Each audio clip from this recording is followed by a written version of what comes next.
Hello, this is Dr. Paul Cottrell, and I'm going to be doing Parah Adumah Chapter 6 by Maimonides. So let's begin.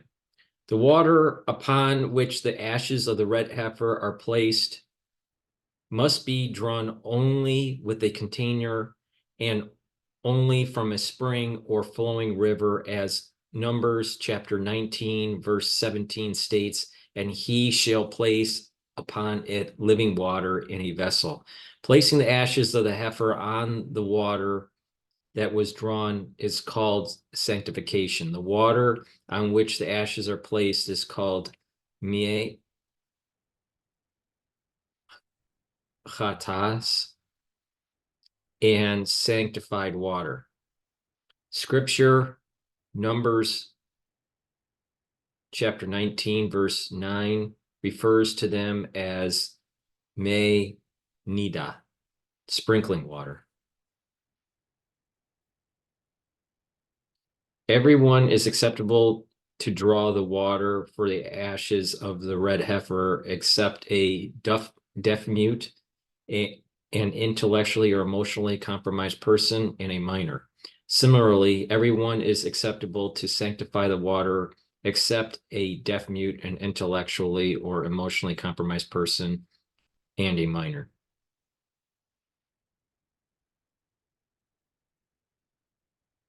One must draw such water and sanctify it only with a vessel, and one may sprinkle the ashes only from a vessel. Drawing this water and sanctifying it is acceptable at night, but the sprinkling and the immersion of the hyssop in the water is acceptable only during the day. The entire day is fit for sprinkling and this immersion. One may draw this water, sprinkle it when mixed with the ashes, and sanctify it with all vessels, even vessels made in animal turds, stone, or earth, or a ship.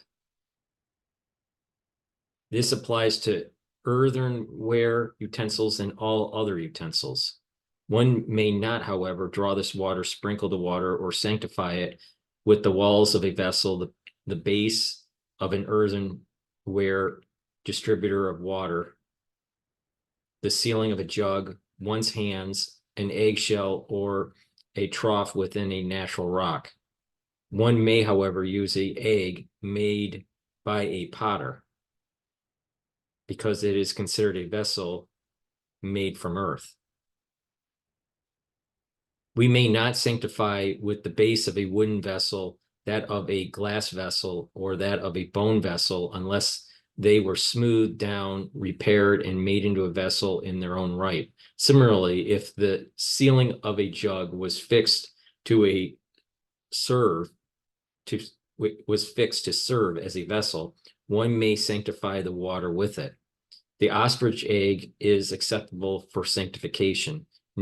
Needless to say, it is acceptable to be used to draw this water and sprinkle from it. When a utensil was attached to the earth or to rock, even if it was attached with lime, one may sanctify in it or sprinkle from it.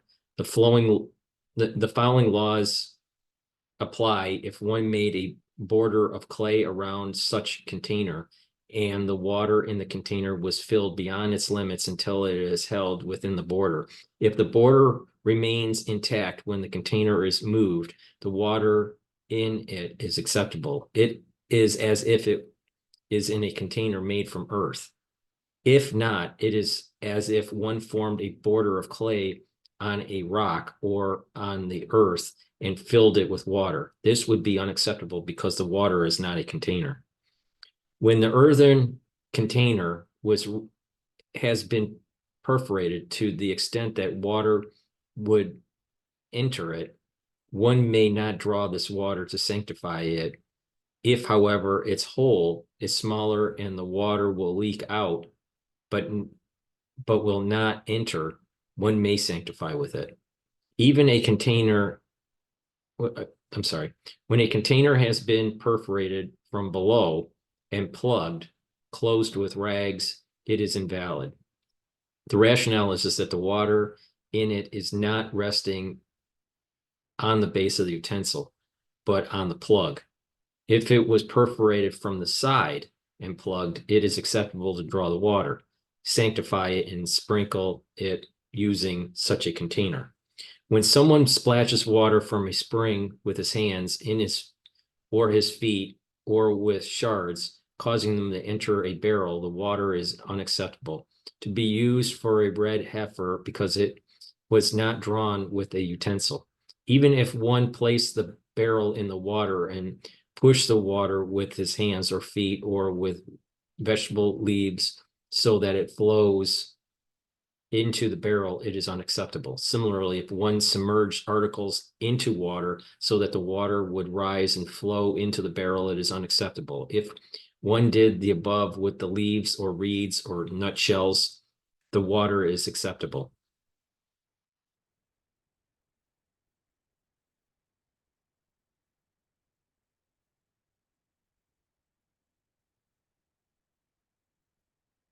If this, I'm sorry, this is the general principle. If one uses something that is fit to contract ritual impurity to help move the water so that the container will become full, the water is unacceptable. If one used something that is not susceptible to ritual impurity, it is acceptable.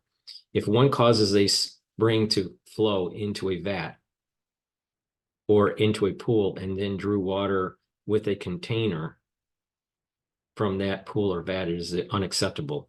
For at the onset, one must draw water from the spring with a container.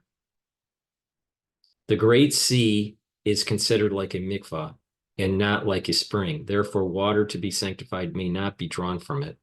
Water from all the rivers is unacceptable to be sanctified to serve as the water for the ashes of the red heifer. Other seas or lakes are like springs. Water that flows out from other seas is called running water and is unacceptable. Water flowing from a stream is considered as a stream itself and is acceptable. Spoiled springs and lying waters are unacceptable. The following types of springs are termed spoiled: salty springs or hot springs. Lying water refers to springs that sometimes flow and sometimes run dry and are arid. Even if they run dry only once in 7 years, they are unacceptable. If, however, they run dry only in years of drought or less frequently than once in 7 years, or their waters were at times abundant and at times sparse, but they do not run entirely dry, they are acceptable. When a stream is first discovered, it is deemed acceptable. There is no need to see whether it will run dry in certain years. Swamps in the waters like those of the Jordan and the Yarmuk are unacceptable because they are mixed waters. This is what is meant by the term mixed waters. Water that is fit to be sanctified that is mixed with water that is unfit. Water should not be drawn from such a mixture when, by contrast, water that is acceptable becomes mixed with other water that is acceptable. The water of the two streams become mixed and flow together. Water for the ash of the red heifer may be drawn from them. If the appearance of flavor of water changes, if the appearance or flavor of the water changes because of itself, it is acceptable. If a shard of earth fell into a well and caused this water to become murky, one may still draw water for the ashes of the red heifer from it. It is not necessary to wait until the water clears. If a flow of rainwater falls into it, one should wait until the water becomes clear. It is acceptable to draw water for the ashes of the red heifer from an irrigation canal that brings water from a distance, since it originated in a wellspring, provided one is careful that a person does not interrupt the flow. Were that to happen, one would be drawing water that originated in a wellspring but was interrupted. This is not acceptable. That is the reading for chapter 6 of Parah Adumah. Please subscribe to my channels. I have 3 channels on YouTube, Brighteon, Bitchute, and Rumble. All the links are in the description of this video. Also, please go to my website, the-studio-reykjavik.com. If you would like, you can donate through Stripe, PayPal, or buy me a coffee on my homepage and my website at the very bottom. Or you can also be a paid member for my Patreon channel, and that way you can help to support my work. Thank you for listening, and have a nice day.